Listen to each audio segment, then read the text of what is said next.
दोस्तों सोचिए, इंडिया के मॉल में जो इंटरनेशनल स्पोर्ट ब्रांड आप पहनते हो, वो ब्रांड अगर स्टॉक मार्केट में भी इन्वेस्ट करने का मौका दे तो आप अप्लाई करोगे या फिर स्किप। आज हम बात करने वाले हैं एक ऐसी कंपनी के आईपीओ की जो ग्लोबल स्पोर्ट ब्रांड को इंडिया के रिटेल और ऑनलाइन मार्केट तक लेकर आ रही है। नाम है ब्रांडमैन रिटेल लिमिटेड। ब्रांडमैन रिटेल लिमिटेड एक young but fast growing retail company है जो इंटरनेशनल स्पोर्ट्स और लाइफस्टाइल ब्रांड को इंडिया में डिस्ट्रीब्यूट करती है। लेकिन दोस्तों, सिर्फ ब्रांड नेम से आईपीओ सक्सेसफुल नहीं होता है। इस वीडियो में हम देखेंगे बिजनेस मॉडल कितना स्ट्रॉन्ग है, रिस्क क्या है, आईपीओ डिटेल क्या है, इस कंपनी के फाइनेंशियल्स कैसे हैं और सबसे इंपॉर्टेंट कि इस कंपनी के आईपीओ में अप्लाई करना चाहिए या फिर अवॉइड। तो चलिए शुरू करते हैं आज का आईपीओ रिव्यू। उससे पहले अगर अभी तक आपने हमारा चैनल सब्सक्राइब नहीं किया तो जल्दी से चैनल सब्सक्राइब करके बेल आइकॉन प्रेस कर दीजिए। ब्रांडमैन रिटेल लिमिटेड की शुरुआत 2021 में हुई थी। कंपनी का काम है इंटरनेशनल स्पोर्ट्स और लाइफस्टाइल ब्रांड को डिस्ट्रीब्यूट, रिटेल और ऑनलाइन सेलिंग करना। कंपनी अपना बिजनेस 4 पिलर पर चलाती है, जिसमें नंबर 1 पर आता है डिस्ट्रीब्यूशन, नंबर 2 पर आता है लाइसेंसिंग, नंबर 3 पर आता है रिटेल और नंबर 4 पर ई कॉमर्स। कंपनी का फोकस इनोवेशन, कस्टमर सेंट्रिसिटी और सस्टेनेबिलिटी पर। ब्रांडमैन रिटेल का मेन हाईलाइट है न्यू बैलेंस्ड ब्रांड, जैसे company non exclusive distribution agreement के अंडर इंडिया में सेल करती है। इंपॉर्टेंट पॉइंट की अगर हम बात करें तो एग्रीमेंट नॉन एक्सक्लूसिव होता है, मतलब कंपनी के पास ब्रांड का मोनोपोली राइट नहीं है। ब्रांड फ्यूचर में किसी और डिस्ट्रीब्यूटर के साथ भी काम कर सकता है, इसलिए ये एक की रिस्क फैक्टर भी बन जाता है।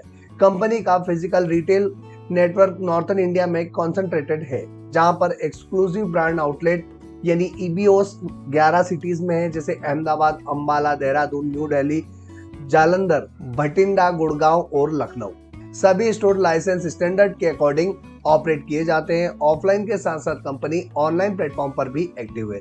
ब्रांडमैन रिटेल अपने प्रोडक्ट सेल करती है Flipkart, AJIO, Tata click. Company के अकॉर्डिंग मंथली बेसिस पर ऑर्डर फुलफिल किए जाते हैं, इससे रीच और स्केलेबिलिटी बढ़ती है। पॉजिटिव यह है कि company omni channel model follow करती है। अब बात करते हैं कंपनी के पॉजिटिव्स की, जहां पर इंटरनेशनल ब्रांड एसोसिएशन है, ओमनी चैनल प्रेजेंस है यानी ऑफलाइन और ऑनलाइन दोनों, यंग कंपनी है विद एक्सपेंशन स्कोप है कंपनी के पास, premium sports and lifestyle management exposure है, मल्टीपल सिटीज में रिटेल फुटप्रिंट है। ये सब पॉइंट कंपनी को ग्रोथ ओरिएंटेड रिटेल प्ले बनाते हैं।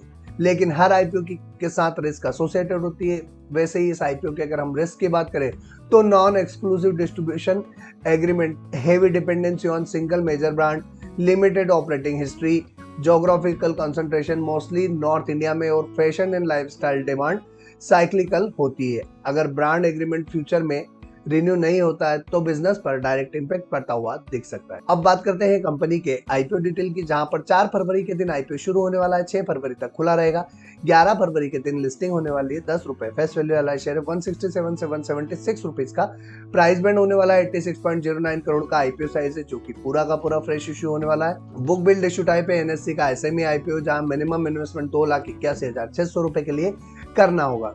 अब बात करते हैं कंपनी के फाइनेंशियल्स की, जहां पर कंपनी ने अपने फाइनेंशियल्स मार्च 24 से दिसंबर 25 तक के इशू किए। जहां अगर एसेट क्लास की बात करें तो 40.49 करोड़ की मार्च 24 की एसेट्स थी, जो बढ़ के 101.31 करोड़ दिसंबर 25 तक हो चुकी। वहीं टोटल इनकम की बात करें तो 123.49 करोड़ की मार्च 24 की थी, तो मार्च 25 में 136.30 करोड़, तो दिसंबर 25 तक 97.21 करोड़ की।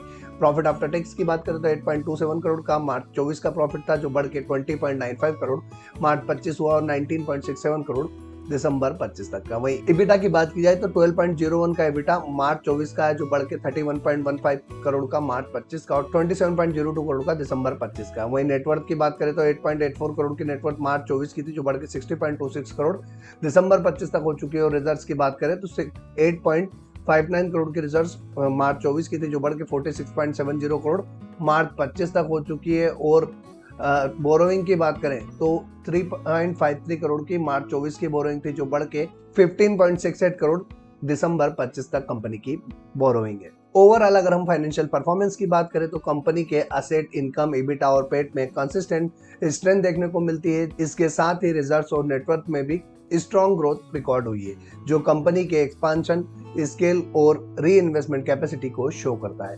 हाँ, कंपनी की बोरोइंग कंपैरेटिवली हाई है, लेकिन करंट स्टेज पर वो मैनेजेबल है और कंट्रोल में भी दिख रही है। अब बात करते हैं कंपनी की वैल्यूएशंस की, जहां पर ROE 108.47% था, जो दिसंबर 25 तक 43.69%, ROC 70.48% था, जो 36.92%, डेब्ट टू इक्विटी रेशियो 0.40 का था, जो घट के 0.26 हो चुका है।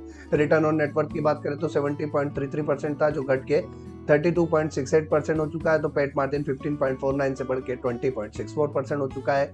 EBITDA मार्जिन 23.02% से बढ़कर 28.35%। प्राइस टू बुक वैल्यू 7.53 का है, जबकि EPS प्री IPO 15.45 का, जो पोस्ट IPO 14.21 हो जाएगा।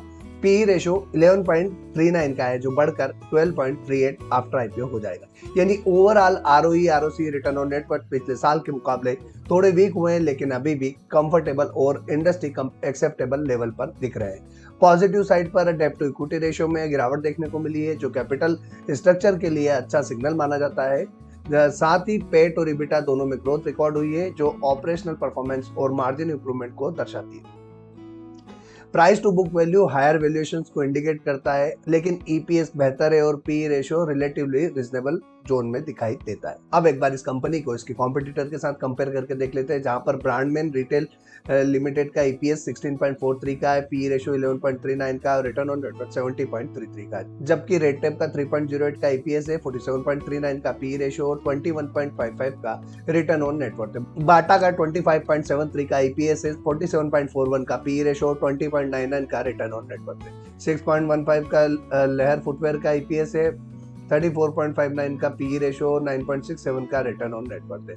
7.92 का लिबर्टी का EPS है, 40.57 का पी रेशियो और 6.09 का रिटर्न ऑन नेटवर्थ। तो ओवरऑल अगर हम कंपैरिजन की बात करें तो EPS के मामले में बाटा इंडिया का परफॉर्मेंस ज्यादा स्ट्रॉन्ग दिखता है, जबकि P ratio, return on net worth parameter पर ब्रांडमैन रिटेल का कंपैरिजन एडवांटेज नजर आता है। इसका मतलब ये हुआ कि ब्रांडमैन रिटेल अपने कॉम्पिटिटर के मुकाबले रिलेटिवली बेटर वैल्यूएशंस पर IPO लेकर आई है, स्पेशली जब हम प्रॉफिटेबिलिटी रेशियो और वैल्यूएशन मल्टीपल्स को ध्यान में रखते हैं। तो बात करते हैं IPO से आने वाले पैसे का उपयोग कहाँ किया जाएगा।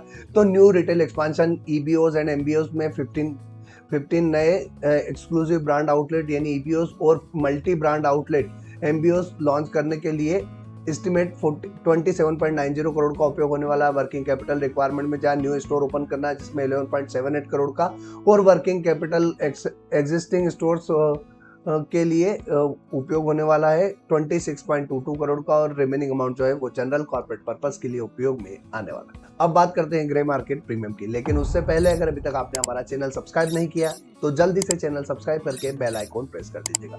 और अगर अभी तक आप हमारे व्हाट्सएप चैनल से नहीं जुड़े तो जल्द से जल्द आप हमारे व्हाट्सएप चैनल से जुड़ जाइएगा, ताकि इस दिन भर के बिजी शेड्यूल में हमारा आपसे कोई भी वीडियो मिस ना हो और सारे वीडियो आपके पास व्हाट्सएप के माध्यम से पहुंच सके। ग्रे मार्केट में फिलहाल इस कंपनी की कोई भी डिमांड देखने को नहीं मिल रही है, लेकिन ध्यान रखिएगा कि GMP के आधार पर किसी भी IPO में निवेश ना करें, क्योंकि GMP कभी भी बढ़ या घट सकती है। इसलिए हमने IPO एनालिसिस करने के लिए कुछ पैरामीटर डिसाइड किए, जिनकी सहायता से आप और हम मिलकर आज का IPO रिव्यू करेंगे, और उम्मीद करता हूं कि ये आपको काफी मदद करने वाला। नंबर 1 पर आता है valuations. ROE, ROC, return on net worth पिछले साल से थोड़े कम हुए हैं, लेकिन अभी भी कंफर्टेबल लेवल पर है। डेब्ट टू इक्विटी रेशियो में इंप्रूवमेंट देखने को मिल रही है, जबकि पेट और EBITDA में ग्रोथ ऑपरेशनल स्ट्रेंथ दिखाती है। Price to book value IPO के हायर वैल्यूएशंस को दिखाता है, लेकिन EPS और पी रेशियो रीजनेबल वैल्यूएशंस को दर्शाते हैं। नंबर 2 पर आता है फाइनेंशियल्स। ओवरऑल कंपनी के असेट, इनकम, EBITDA और पेट में स्ट्रॉन्ग परफॉर्मेंस दिख रहा है। रिजर्व्स और नेटवर्थ में भी हैवी ग्रोथ है। बोरोइंग थोड़ी हाई है, लेकिन अभी मैनेजेबल और कंट्रोल में दिख रही है। नंबर 3 पर आता है पीयर कंपैरिजन में EPS बाटा इंडिया से ज्यादा स्ट्रॉन्ग है, जबकि PE और रिटर्न ऑन नेटवर्थ ब्रांडमैन रिटेल से का एज दिखाई देता है। इससे ये कहा जा सकता है कि ब्रांडमैन रिटेल अपने कॉम्पिटिटर के मुकाबले रिलेटिवली बेटर वैल्यूएशंस पर IPO लेकर आ रही है। और नंबर 4 पर आता है ग्रे मार्केट की प्रीमियम। ग्रे मार्केट में फिलहाल कोई भी डिमांड देखने को नहीं मिल रही है। और नंबर 5 पर आता है मार्केट सेगमेंट। फिलहाल मार्केट काफी वोलेटाइल चल रहे हैं, खासकर बजट के बाद, जिसमें STT बढ़ाए जाने के अनाउंसमेंट से ओवरऑल मार्केट सेंटीमेंट वीक हुआ है। हालांकि 2 फरवरी के दिन सेकेंड हाफ में मार्केट में थोड़ी सी रिकवरी देखने को मिली, लेकिन अभी भी अनसर्टेनिटी बनी हुई है। साथ ही इंटरनेशनल मार्केट का आने वाली खबरों का सीधा इम्पैक्ट इंडियन स्टॉक मार्केट पर देखने को मिल रहा है। ऐसे एनवायरनमेंट में सिर्फ क्वालिटी आईपीओ जिनके फाइनेंशियल स्ट्रांग हो, जिनकी वैल्यूएशन अट्रैक्टिव हो और ग्रे मार्केट में भी डिमांड देखने को मिल रही है, सिर्फ उन्हीं आईपीओ में अप्लाई करना चाहिए। इसलिए फिलहाल मैं इस कंपनी के आईपीओ को अवॉइड करने जा रहा हूं। आप मेरे डिसीजन पे अपना डिसीजन ना लें, अपना डिसीजन सोच समझकर अपने फाइनेंशियल एडवाइजर से कंसल्ट करके और अपनी फाइनेंशियल कंडीशन देखने के बाद फिर डिसाइड कीजिएगा कि आप इस कंपनी के आईपीओ में निवेश कर रहे हैं या नहीं। दोस्तों, अगर आपको ये आईपीओ रिव्यू वीडियो पसंद आया तो लाइक कीजिएगा, अपने दोस्तों के साथ शेयर जरूर कीजिएगा और आपका क्या डिसीजन होने वाला है जल्दी से कमेंट में अप्लाई या अवॉइड टाइप करके बता दीजिए। आज के लिए इतना ही, फिर मुलाकात होगी एक और कंपनी के आईपीओ रिव्यू के साथ। तब तक के लिए जय हिंद।